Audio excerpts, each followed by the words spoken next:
That's no good. Okay, so surviving the winter when you have a chronic illness, let's tuck in, shall we? Number one, don't sleep on sleep. I'm not saying that to be, maybe I'm trying to be a little bit fun. When you have a chronic illness, your energy levels probably deplete a lot quicker than maybe someone around you who doesn't have a chronic illness. And that's fine, but what you need to do is remember that you have a chronic illness, and maybe you need more sleep than the average person. Look, I know humans don't hibernate, but it gets darker. I read a report or something, I saw something online that said in the winter, humans need an extra 2 hours more sleep than they naturally do in the summer. I think it's probably because you have less vitamin D and more stuff that I should probably do some research on. That's like for the average person. What about if your energy levels are always so low? What about if you're always super fatigued? What if your body is constantly fighting stuff on the inside? Like, don't sleep on sleep. You need sleep, and just because it's the most wonderful time, respect your body. Know that you may need to sleep a little more than usual. And like, I can't believe I'm saying this, it's not even a tip. Basically, don't skip on sleep. You need sleep anyway. Sleep, is that a tip? The second one would be to embrace supplements. If you are, immunosuppressed, or you have Crohn's disease, or you have colitis, or any other autoimmune disease, you are probably taking medication anyway. Maybe you're not, like me, but you probably are.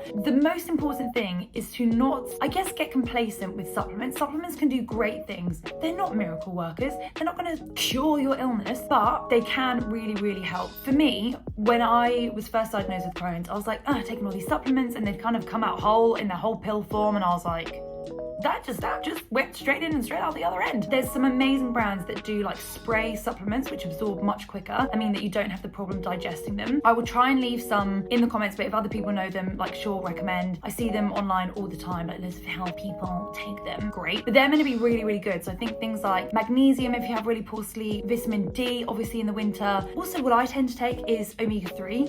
Iron is a good one, especially if you have Crohn's. You are more likely than others to probably be anemic because you lose a lot of blood and a lot of things go on. So, and also if you have a plant-based diet like me, I love a croissant, then don't skip on supplements. Find out what works for you. Talk to a dietitian, talk to a nutritionist, talk to your GP. Just say, look, I'm dealing with this. Are there any supplements you'd recommend me taking? Whether they work for you or not is kind of a little bit trial and error, but you know what? Do some research, find out what works for you, and then go for. The third one is about joints. I'm older now, I'm much older than I was when I made my first video, but my joints with Crohn's disease, it's always been one of the things that I've really, really noticed. So now that I'm kind of in remission-ish, my stomach behaves itself more or less, but the things I really notice are fatigue and joint pain, and fatigue again. My joints hurt so much, my knees, especially in the winter, because it's cold, and in those colder months, my joints hurt 10 times the amount that they might do in the summer. Things like walking upstairs becomes incredibly painful. I cannot believe I'm 31 and I'm saying that. Walking upstairs, getting up, sitting down, trying to like squat, bend down and get back up, like it just hurts. It really, really hurts me. So I think just being aware of that and trying to foresee it and cater to it. There's no point me being like, oh, they really hurt. What can I do to help them? Maybe wear, I haven't done this, but like a compression knee thing, or heat. Heat is really good for joints and joint pain. And I think there's a million other things you can do. Like you can get those little bangles that I think help arthritis, and a bunch of other stuff that I'm sure people will be much more educated than me on. But if you suffer from autoimmune disease or some kind of chronic illness, I think there's just like, because of the inflammation within the body, joints and inflammation, they're just really mingle-mangle together. So don't be freaked out if your joints are suddenly hurting in the winter months. It is colder, you're gonna creak a little bit more. So just prepare for that. Find some things that work for you and repeat. This is a really good one for the festive season, but understand your limits on where you can and cannot indulge. All the Christmas marketing and all the festive holidays is like, splurge, treat yourself, indulge. I treat myself every single day. Like, I fully believe that life is very short. I deserve a little treat. My phone ran